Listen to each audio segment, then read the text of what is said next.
Shalom Bapak Ibu yang dikasihi Tuhan. Mari kita akan merenungkan firman Tuhan. Sebelumnya kita berdoa. Tuhan Yesus, Juru Selamat kami bersyukur karena Kau sudah memelihara kehidupan kami sepanjang minggu yang sudah kami lewati. Dan hari ini mengawali lagi hari di mana kami boleh ada. Kami hendak merenungkan firman Tuhan. Biarlah Roh Kudus menuntun kami sehingga kami mengerti dan kami boleh hidup di dalam kesehari-harian kami. Dalam nama Tuhan Yesus kami berdoa. Amin. Bapak Ibu, mari kita membaca firman Tuhan dari Kejadian 3 ayat 11 sampai 13. Demikian firman Tuhan.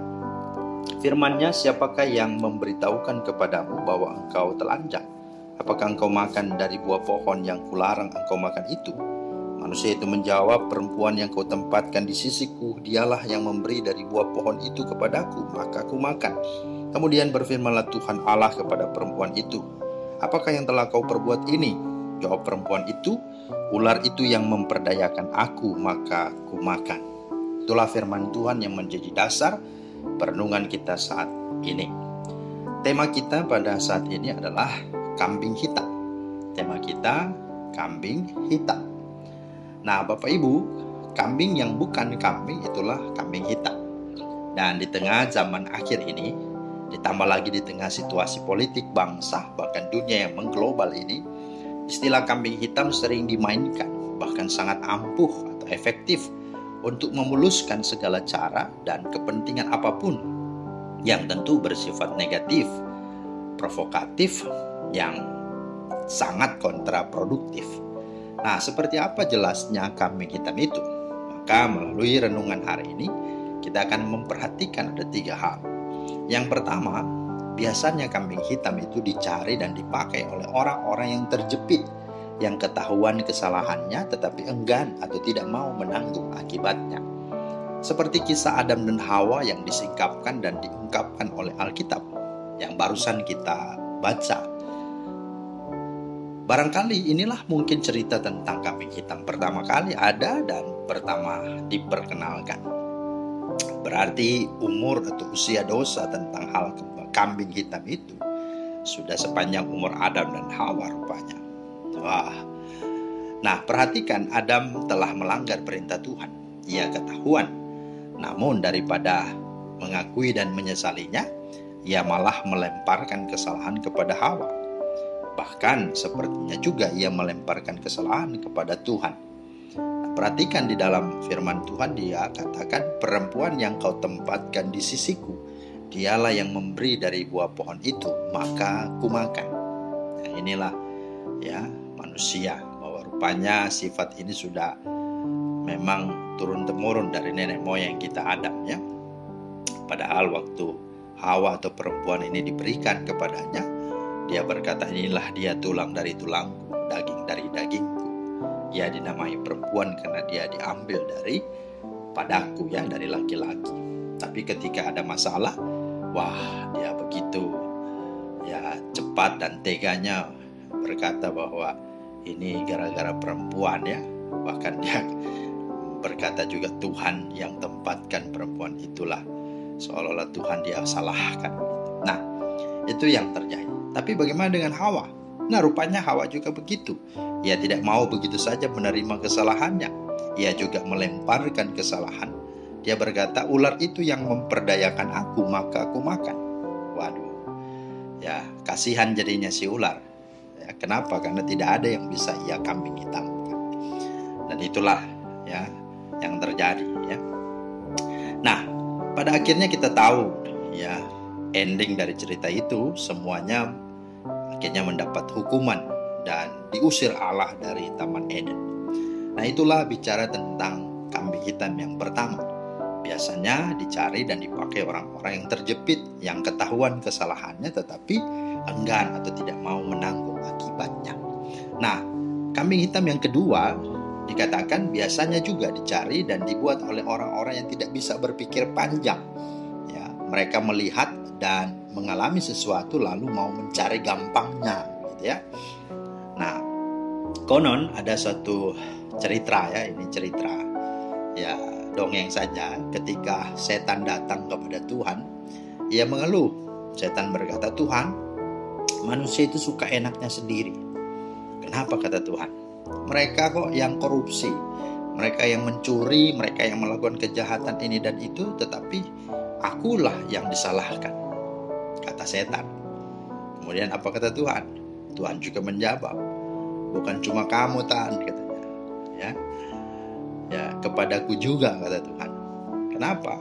Ada orang yang mengalami kecelakaan, ada mahasiswa yang tidak lulus ujian, ada orang yang masuk penjara, ada orang yang kena musibah banjir dan bencana lainnya.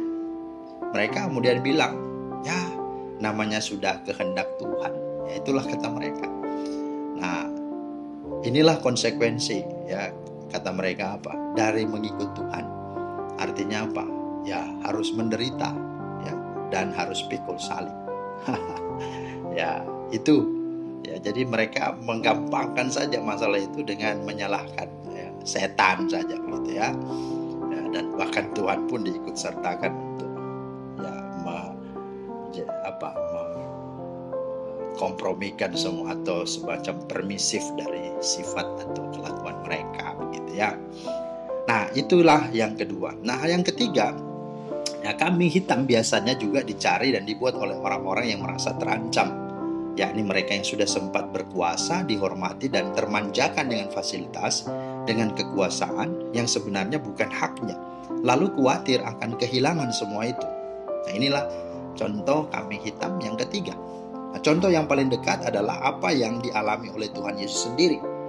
Para pemuka agama Yahudi pada waktu itu sampai begitu ngotot ingin menyingkirkan Yesus, semata-mata bukan karena hendak menjaga keyakinan agama mereka, apalagi demi kepentingan umat Tuhan, ya, melainkan lebih karena tidak mau kalau pengaruh dan kemapanannya tergeser dengan kehadiran Yesus. Mereka pun kemudian mengkambing hitamkan Yesus, ya.